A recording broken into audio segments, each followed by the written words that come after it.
আসসালামু আলাইকুম। আমরা কয়েকদিন ধরে কিছু মানুষের কার্যক্রম লক্ষ্য করছি, উদ্বেগের সাথে লক্ষ্য করছি যে তারা ইনিয়ে বিনিয়ে কিছু সাংবাদিক, ইনফ্লুয়েন্সার, সোশ্যাল মিডিয়া অ্যাক্টিভিস্ট এরকম অনেকেই দেখছি যে ইনিয়ে বিনিয়ে একটা জিনিস বোঝানোর খুব চেষ্টা করছে যে জিনিসটা খুবই হাস্যকর। বাংলাদেশে টো বলে কোনো কিছু নাই, ভারতীয় আধিপত্যবাদ এই দেশে কোনোদিন হয় নাই। এর সাথে আবার এমন কিছু রাজনৈতিক দলও এটাকে হাস্যকর পরিস্থিতিতে নিয়ে গিয়েছে, যারাই এতদিন ধরে এই ভারতের গোয়েন্দা সংস্থা, ভারতের আধিপত্যবাদের বিরুদ্ধে কথা বলেছেন। তো ওই যে একটা কথা আছে না, যে যে যায় লঙ্কা সে হয় রাবণ। পরিস্থিতিটা অনেকটা এরকম। তো সুখ দেখলে দুঃখের কারণগুলো খুব দ্রুত ভুলে গেলে ওই সুখ কিন্তু বেশি দিন থাকে না, থাকবেও না। আমি একজনকে দিয়ে আজকে উদাহরণটা আপনাদেরকে দেব। এটা ওনাকে দিয়ে যদি দেই, তাহলে মোটামুটি অন্যদের উদ্দেশ্যটা কি সেটা আপনারা নিজেরা নিজেরা যদি একটু চিন্তা করেন, ওইটার সাথে মিলালে সবগুলো আহ বুঝে ফেলতে পারবেন। বিবি নুরুল হক নূর এই দেশের উদীয়মান একজন তরুণ রাজনীতিবিদ ছিলেন। তো ছিলেন কেন বললাম, সেটা হচ্ছে যদি সম্মুখ যোদ্ধা হিসাবে চিন্তা করেন, আমাদের চাইতে তিনি উৎকৃষ্ট মানের আওয়ামী বিরোধী একজন রাজনীতিবিদ বা যোদ্ধা যেটাই বলেন, অনেক কিছু করেছেন এবং তার প্রতিদানও বাংলাদেশের মানুষ তাকে দিয়েছে। অকুণ্ঠ ভালোবাসা, অপরিসীম ভালোবাসা নুরুল হক নূর পেয়েছেন। না চাইতেই তিনি টাকা পয়সা পেয়েছেন। আমি নিজেও আমার এখানে অনেক বন্ধু বান্ধবের কাছ থেকে আহ, মানে একটা বিশেষ সংগঠন তারা করেছিল, আমি নিজে বলেছি ভাই ওদেরকে কিছু টাকা দেন। মাঝে মধ্যে এখান থেকে অনেক টাকা পয়সাও গিয়েছে, আমি নিজেও জানি। আমি নিজেও পার্টিসিপেট করেছি, আমার পকেট থেকে টাকাও দিয়েছি, তার পক্ষে কথা বলেছি, অনেক ভিডিওতে, পোস্টে তার পক্ষে কথা বলেছি। তো উনি যেই ত্যাগ স্বীকার করেছিলেন সেটার জন্য উনি ওনার ভালোবাসাও পেয়েছেন। কিন্তু একটা জিনিস বলে রাখি, বিবি নুরুল হক নূর তিনি একজন সাহসী মানুষ। তিনি ঢাকা বিশ্ববিদ্যালয়ে যেই সময়ে যেভাবে কথা বলেছেন, যেই মার খেয়েছেন, আমি নিজে হলেও মানে ভাব মারার কিছু নাই, আমি নিজে হইলেও ওই ধরনের পরিস্থিতিতে ওইভাবে সামনাসামনি গিয়ে এই মারামারি মার খাওয়া এই পর্যন্ত টিকতাম কিনা আমি জানি না। কিন্তু তিনি সেটা করেছেন। বাট আরেকটা জিনিস বলে রাখি, পৃথিবীতে যত মানে চোর বাটপার ডাকাত, তারপরে প্রতারণার সাথে জড়িত যারা ছিনতাইকারী, সাহসী লোক কিন্তু আওয়ামী লীগের লোক কিন্তু সাহসী আছে। বুঝছেন? এই বেশিরভাগ চোর বাটপার এই একটু উচ্ছৃঙ্খল টাইপের, হিংস্র টাইপের, যাদের ভেতরে কোনো মনুষ্যত্ববোধ কাজ করে, এই ধরনের লোকজন কিন্তু আওয়ামী লীগ করে বেশি। তো সাহস আছে, মার খেতে পেরেছেন, এটা দিয়ে সবকিছু পরিমাপ করা যাবে না। তখনই যাবে যখন আপনার সবকিছু দেশের জন্যই হবে। একটা সময় এসে মানুষের কাছ থেকে বিকাশের টাকা পয়সা নিয়ে ভাইকে গাড়ির ডিলারশিপকে করে দেয়া, কাতারে যায় তারপরে ব্যবসা করা, দুবাইতে গোল্ড স্মাগলারদের সাথে ব্যবসার পার্টনার নেয়া, এইগুলি করলে ওই সাহসটা আমাদের কাছে মনে হইতে পারে দেশের জন্য না। আপনার নিজের ফেম, নিজের জেদ, নিজের ক্ষমতা আপনার কাছে নেয়ার জন্য, ক্ষমতায় যাওয়ার জন্য আপনি এটা করেছেন। আপনি অস্বীকার করতে পারবেন যে আপনি মুসাদের সাথে দেখা করেন নাই, এটা অস্বীকার করতে পারবেন। আপনি অস্বীকার করবেন, যে বলবেন যে আমি এটা দেখা করি নাই। করতে পারবেন না। কেন করেছিলেন? কোন পরিস্থিতিতে? কোনো পরিস্থিতিতে আপনি করতে পারেন সেটা, কিন্তু আপনি করেছেন। আপনার বাংলাদেশের মানুষ, আমার মনে হয় এর চাইতে বেশি কিছু আর দরকার নাই আপনার মতো একজন ভণ্ডকে পরিচয় করার, চেনার জন্য। ওইটা এনাফ, গুড এনাফ। এখন এরপর আপনি রাজনীতি করছেন, আমরা কিন্তু তেমন কিছুই বলছি না। আপনার মতো আপনি করেন, সব চিটার বাটপার দিয়েই তো রাজনীতিটা চলছে এই দেশে। আপনার মতো আরেকটা ছোট চিটা হইলো, যোগ হইলো, সমস্যা কোথায়? কিছু সময় তো আপনি হাসিনার বিরুদ্ধে কথাবার্তা বলেছেন, গুড, করেন, কোনো সমস্যা নেই। হঠাৎ করে এসে আপনি আমাদের বিরুদ্ধে কথা বলা শুরু করলেন। আপনাদেরকে বলে রাখি, ওনার সাথে তো আমার এই গতকালকেও ওনার সাথে আমার টেক্সট চালাচালি হয়েছে। উনি টেক্সট পাঠিয়েছেন, একটা মেসেজ পাঠিয়েছেন, কি পাঠিয়েছেন, কি বলতে চেয়েছেন, ওইটা আমি শেষ অংশে বলছি আপনাদেরকে। তো ওনার সাথে ভালো সম্পর্ক, এর মাঝখানে একবার ওই যে মুসাদের সাথে দেখা করার পরে আমি ওনার বিরুদ্ধে একটা ভিডিও করেছিলাম, উনি কিভাবে মানুষের কাছ থেকে টাকা পয়সা টয়সা নেয় এটা নিয়ে। তারপরে আবার ওনার সাথে সম্পর্কটা উনি ভালো করেছেন। তা আমি চিন্তা করেছি খামাখা ওর সাথে ঝামেলায় যাওয়ার দরকার নেই, ঝামেলায় যায়নি। হঠাৎ করে এসে আপনি 2 দিন আগে বিদেশে বসে থাকা ইউটিউবার, ফেসবুকার এরা হচ্ছে গিয়ে বাংলাদেশে পরিস্থিতি ঘোলা করার চেষ্টা করছে। এইটা আপনি আরো 10 মাস আগে বলেন নাই কেন? তখন দিয়ে আমাদের কাছে হেল্প চাইতেন, বিভিন্ন প্রোগ্রাম বলি, এরে বলছি, ফখরুলের বলি, বিএনপিতে তো হাজার হাজার লক্ষ লক্ষ কোটি কোটি মানুষ, কেউ বলি না তো? ওই শামা ওবায়দরে বলছি, এদের বলি কেন? নিশ্চয় কারণ আছে, সবাইরে তো বলি না, আপনারও তো বলি নাই। আপনার বিরোধী যখন কথা বলছে তখন আপনি যে ওদের ওই অন্য দেশের গোয়েন্দা সংস্থার সাথে দেখা করে আসেন, আপনারা কিন্তু আমরা রয়ের লোক বলি নাই তখনও। তো যাদেরকে বলি তাদের পেছনে নিশ্চয়ই কারণ আছে। সালাউদ্দিন সাহেব শিলংয়ে গেলেন, শিলংয়ে যায় তারপরে সেখানে সাদা লুঙ্গি সাদা পাঞ্জাবি পরে বিশাল বাংলোর মধ্যে ঠ্যাঙের উপর ঠ্যাং তুলে দেয়া, তারপরে তিনি বসেই করেন, লোকজনের সাথে দেখা করেন, সাক্ষাৎ করেন, ছবি তোলেন, পোলাও কোরমা খায়, আবার পছন্দ মতো নারীও সাপ্লাই পায়, সবই পেয়েছে, তো কিছুই হয়নি। দেশে আসার পরে আজকে 10 মাস আপনাকে যদি এইভাবে কোনো একটা দেশের গোয়েন্দা সংস্থা ওই দেশে তুলে নিয়ে যাইতো, সেটা আপনার দেশে যারা যারা যে আইন শৃঙ্খলা বাহিনীর সদস্য যারা যারা এটার সাথে জড়িত, ওই দেশের যারা জড়িত, দুই পক্ষের বিরুদ্ধে আপনি অভিযোগ করবেন না? 10 মাস হয়ে গেল। ওনাকে একবার ডেকেছিল ওই আইসিটি, আপনার ওই ইন্টারন্যাশনাল ট্রাইব্যুনাল যেটা,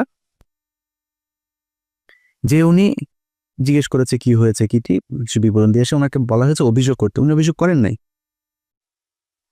অভিযোগ না করে তিনি চলে এসেছেন, তার আইনজীবীকে নিয়ে বলছে যে আমরা পরে করব। And it's been 10 months. এই 10 মাসের মধ্যে আমি সময় পান, আপনার 10 বছর যারা জীবন থেকে ধ্বংস করে দিল, আপনি তাদের জন্য 10 মাসে এসে আপনার অভিযোগ নেই, কোনো আপনার তাদের ব্যাপারে ক্ষোভ নাই, আপনি সেটা গায়েব করে দিলেন। এখন আমি যখন এটা নিয়ে আলোচনায় আনলাম, আপনার আইনজীবী, ওনার আইনজীবী একটা পোস্ট করেছেন, এই ব্যক্তি বলেছেন যে উনি সময় পান না, এটা সালাউদ্দিন সাহেবের দোষ না, ওনাকে বলেছেন সালাউদ্দিন সাহেব আগে, উনি সময় পান না, এই জন্য করা হয়নি, এটা মানুষ খাবে। তো ভিপি নুরুল হক নূর, উনি খুব কষ্ট লাগলো ওনার, ওইটা শোনার পরে কিন্তু আমার মনে হইল যে সামথিং ইজ রং দেয়ার। আমার এই গত কয়েকদিনে আমি কয়েকজন মানুষের যেই মানে তাদের যেই কি বলবো যে কার্যক্রম, তৎপরতা, এগুলো দেখে আমি কনফার্ম হয়েছি টাকা এক জায়গা থেকে বিশাল বড় অঙ্কের পেয়েছেন। আমি দীপিনুরকে আগের বার যেভাবে ধুয়েছিলাম না, দীপিনুর আমার সাথে কথা বলার প্রশ্নই আসে না, সে এরকম ছেলেই না, যথেষ্ট ঘাটতার আসে, এসছে কেন কৌশল। আমার সাথে সে ঝামেলা যাইতে চান, আমার সাথে ঝামেলা গেলে তার রাজনৈতিক ক্যারিয়ারের সমস্যা হবে, সে নিজে ওই গোলাম ময়লা রনির মতো হারাই যাবে, এই জন্য সে আমার সাথে আসতে চায় না। তো আসলো, এসে তারপর আমারে নিয়ে যা মনে চায়, আমাদের সবাই, আমি কনক সরোয়ার, পিনাকি ভট্টাচার্য, আমাদেরকে যা মনে চায় তাই বলল। এখন সে এই ঝুঁকিটা কেন নিল? এইটার পেছনে এমন একটা অ্যামাউন্টের টাকা সে পেয়েছে যেটা তাকে বাধ্য করেছে এই কথাগুলো বলতে। ইলিয়াস আমার বিরুদ্ধে বলল, পিনাকি আমার বিরুদ্ধে বলবে, কনক সরোয়ার বলবে, সমস্যা হবে না। যেটা পেয়েছে এইটা বিশাল অঙ্কের, অনেক বড় অঙ্কের একটা অ্যামাউন্ট পেয়েছে। আরেকটা ছিল ওই যে তারেক, এও হঠাৎ করে এসে বলল, এরা তো ভাই কিছুই করতে পারেনি, সর্বোচ্চ কি পাবে? ধরেন বিএনপির সাথে যদি মিলে, বিএনপি বলবো ওকে বাপ তোমার আমি পটুয়াখালীতে একটা আসন দিলাম, ওটারে বলবে ভাই তোমারে আমি করি, তোমার এমপির সাথে মিলামিশা কিছু কাজ টাজ দিব না, টেন্ডার দিব না। তারা কেউ তো দিবে না, কেউ কোনো দলের সাথে যদি যা লাগে যে আমরা তোমাদের সাথে থাকবো, ওর একটা পাবে না, নূর হয়তো একটা পাইতে পারে, ওরা ওইটাও দিবে না। তো ও আমার পিছনে লাগলো, আমাদের নিয়ে কথা বললো, অথচ এরা সবাই কিন্তু আমাদের যদি খুব ভালো সম্পর্ক বজায় রাখে। মানে আমি এটা বলছি না যে আমি বিশাল আকারে কোনো কিছু, এটা না, মানে ও ভয়ে হোক আর ভালোবেসে হোক আর মানে পরিস্থিতির কারণেই হোক, আমার সাথে ভালো একটা সম্পর্ক, এবং এটা খুব স্বাভাবিক ব্যাপার, এটাই রাখা উচিত, তারা রাখেও। আমি দেশের বিরুদ্ধে যাইনি। তো হঠাৎ করে এসা একসাথে আপনি লেগে গেলেন। সো আমরা তো জানি টাকা পয়সা কোত্থেকে আসে, কোত্থেকে টাকা পয়সা দিচ্ছে, আমরা তো বিক্রি হয়নি কারো কাছে। আপনারা বিক্রি হয়ে গেলেন, কয়টা টাকার জন্য আপনার পুরো ক্যারিয়ার ধ্বংস করে দিলেন। এই বাটপার এর আগে একটা কাজ, আরে ভাই আমার বোনের হাজবেন্ডকে চাকরি থেকে বের করে দিয়েছে, আমার ভাইদেরকে একবার ওই জেলায় একবার ওই জেলায়, আমার ভাইরে কনস্টেবল আমার বাসার নিচে যায় দোতলা থেকে ডাক দেয়, এই নিচে নেমে আয়, আমার ভাইরে। তো আমি ওইটার নাম টাম কোনো কিছু জানি না, ওই কনস্টেবল আর সাব ইন্সপেক্টর ওরা আমি খুঁজতেছি যে কারা কারা গিয়েছিল ওই দিন। আমার ভাইরে ওরা টুকারি করে কথা বলে তারপরে নিচে নামতে বলছিল। আমি তো জানি যে প্রশাসন কি করে। আপনার আব্বারে ওই দিন প্রেশার দিল, আপনার হাতে পায়ে ধরলো আইসা, আর আপনি তার পক্ষে। আপনার বলছিল যে বক্তব্যের শেষে জয় বাংলা বলবেন, জয় বাংলা বললেন কেন? না, আপনার এখানে অ্যাটেন্ড করতে বলেছে, আপনি ই করতেন। বক্তব্যের শেষে আবার বললেন আপনি ওনার একটু পায়ে শুয়ে সালাম করতে চান, এটাও আপনার বাপেরে বলছিল নাকি? বাদ দিলাম, এই দুইটাও ধরলাম যে তোর জয় বাংলা বলাইছে, আর পায়ে ধরেও মাপছে বলছে, এটা দুইটা বলতেও না, তোর বাপেরে ডিম টিম দিব কিছু একটা বলছে। মানে আমি ওনার বাবার ডিসরেসপেক্ট করছি না, মানে ওনার কথা অনুযায়ী ওনার বাবাকে নিশ্চয়ই মারধর করবেন, সরি ওইভাবে বলার জন্য। তো ধরলাম এটা আপনার বাবাকে মানে রিমান্ডে নিবে, মারধর করবে এরকম বলেছে। আপনার বলছিল যে আপনার মায়ের মতো শেখ হাসিনা, দুইজন মানুষ, আপনি বড় হয়ে দেখেছেন আপনার মায়ের মতো শেখ হাসিনা, এরে পিপি নূর। শেখ হাসিনা কারোর মায়ের মতো হইতে পারে না, এই পুরো দুনিয়ার মধ্যে ওই ওয়ান পিস। শেখ হাসিনার এই পিস আর সারা পৃথিবীতে জীবনে কোনোদিন জন্ম হয় নাই ফেরাউনের মতো, এটাই এক পিস, এটাই এখন এই পিস সারা দুনিয়ায় নাই, সামনে আর আসবেও না। তোর মার মতো দেখতে কেমনে হলো, তুই কেমনে বুঝলি যে তোর? আর বলে যে সে ছোটবেলায় মারা গিয়েছে, ছোটবেলায় মারা যায়, তোর মার এই বয়সে, ওর বয়স তো এখন 74 বছর বয়স, তুই এখন এসে কেমনে বুঝলি যে তোর মায়ের মতো? বললো এই যে নাটকগুলি, তো এগুলিতে আমরা বুঝি যে আপনি আগেও সেল হয়েছিলেন। সেদিন ওইখানকার এসএসএফ এর একজনের কাছে শোনা আপনি ব্যাগ নাকি নিয়েই বের হয়েছিলেন। সত্য মিথ্যা এটা আপনি বলতে পারবেন, কি হয়েছিল, কেন এত কিছু করেছিলেন।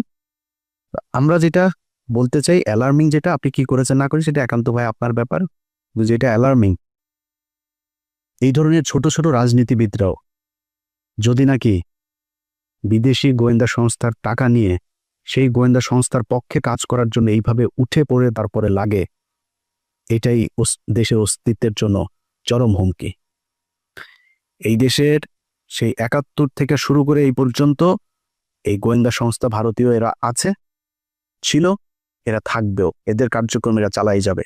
এই যে 2 দিন ধরে আপনার জামায়াত নেতা এটিএম আজহার, তিনার মুক্তির পরে দেখবেন ওই যে 3-4 জন লোকজন নিয়ে তারপরে বাম এসছে, সংস্কৃতি কর্মী এসছে, শিবিরের ভাইদের বলবো পাঁচটা উদাম কইরা লাল বানায় দেবেন। যেটা নামে আসবে এই বিচার পৃথিবীর ইতিহাসের সবচাইতে নিকৃষ্টতম, এই ধরনের কোনো ঘটনা ছাড়া ঘটনা বানায় এইভাবে জলজ্জান্ত মানুষকে একটা গণতান্ত্রিক দেশের কোনো সরকার এইভাবে এই সভ্য সমাজে ফাঁসি দিতে পারে, এই নিকট অতীতে এই পর্যন্ত পৃথিবীতে এই ঘটনা ঘটে নাই, যেটা শেখ হাসিনা ঘটিয়ে গেছে। শুধুমাত্র রাজনৈতিক প্রতিদ্বন্দ্বিতার কারণে তাদেরকে হত্যা করা হয়েছে। আমি মনে করি এই জামায়াতের যে নেতাদেরকে হত্যা করা হয়েছে তাদের পরিবারের কাছে রাষ্ট্রীয়ভাবে ক্ষমা চাইতে হবে, এই বিচার কার্যের সাথে যারা ছিল তাদের সবার বিচার করতে হবে এবং ওই পরিবারকে যথাযথ ক্ষতিপূরণ দিতে হবে।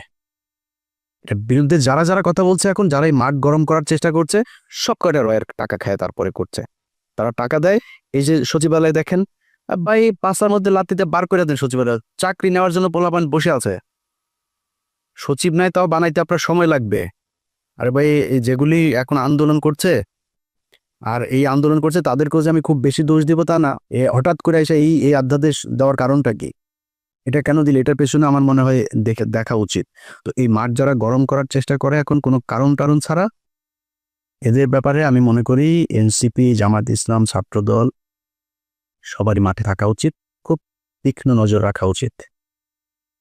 যে বিষয়টা নিয়ে কথা বলেছি সেটা দিয়ে শেষ করি ভাই। আপনাদের টাকা পয়সার দরকার আছে আমি জানি, ভিপি নূর আপনি অনেক সম্মান পেয়েছেন এই দেশে, আমার মনে হয় ওইটা নিয়ে সন্তুষ্ট থাকলে অনেক বেশি ভালো হইতো। অনেক টাকার মালিক হইতে পারেন নাই, অনেক টাকার মালিক হওয়ার দরকারও নাই।